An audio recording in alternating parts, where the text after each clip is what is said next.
Hey, hi everybody. We're talking about Matthew chapter 5, specifically verse 8. We're addressing the issue of the pure in heart.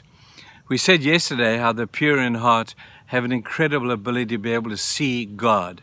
Not just as we will see Him one day in eternity, and we all look forward to that, but they will see God in life down here on earth. The pure in heart, those who love God more than anything else, have an ability to see God in every situation in life. They see God in pain.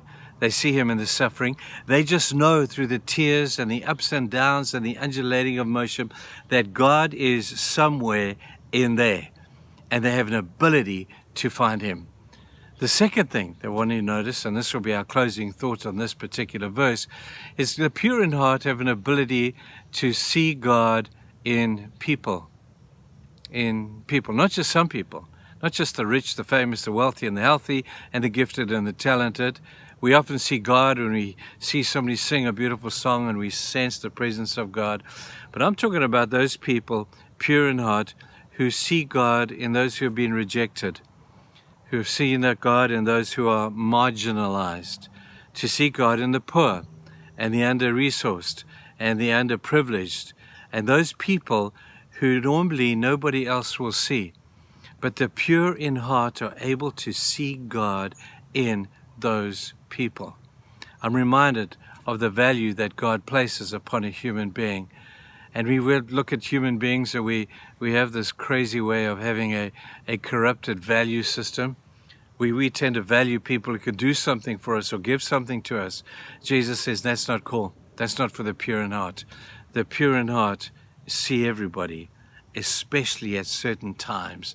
Their heart is towards those who are marginalized and rejected. Now, when I think of this, I go to Matthew chapter 25, and I want to read some of this to you. So wherever you are right now, hear the words of Jesus on this particular subject. He's talking about a separation that will take on that day of the sheep and the goats. And he'll put the sheep on the one side and the goats on the other side.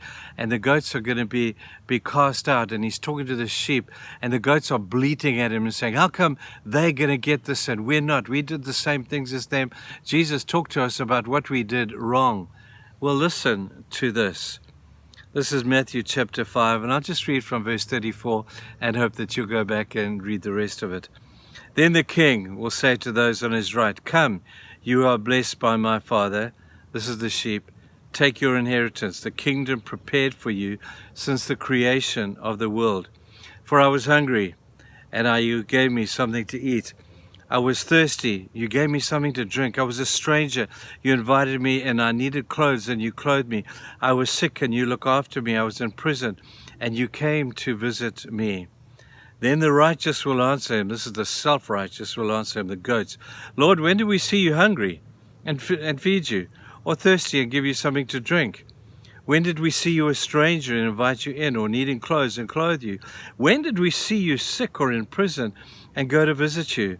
And the king will reply, I tell you the truth, whatever you did for one of the least of these brothers, you did for me. And the passage goes on, and he says the same thing again a little bit later. You see, God sees God in other people. And he says to us we should see the same thing. Because when you understand the value of a human, God is saying, that's my creation. Those people are made in my image. And I want you people to see people like that, like I do. And when we have the same value system as God over people, we will see God in those people. Tell you, think of the beautiful people, the Mother Teresas of this world. Why did they do that with the people that had nothing to offer them? Because they saw God in those people. Where do the beautiful people who do stuff for people who ordinarily have nothing to give to them? Why do they do that? Let me tell you why they do it. It's not difficult to understand. They see God in those people. Those who are rejected in society. The guy lying on the side of the road. The guy who we're very quick to condemn and we'll judge him. Oh gosh, he's got problems. He needs to get his life together. Oh my man. Guys, we got to do better than that. We have to see Jesus in all of these people. When you see Jesus like that, let me tell you what, it could trash your life.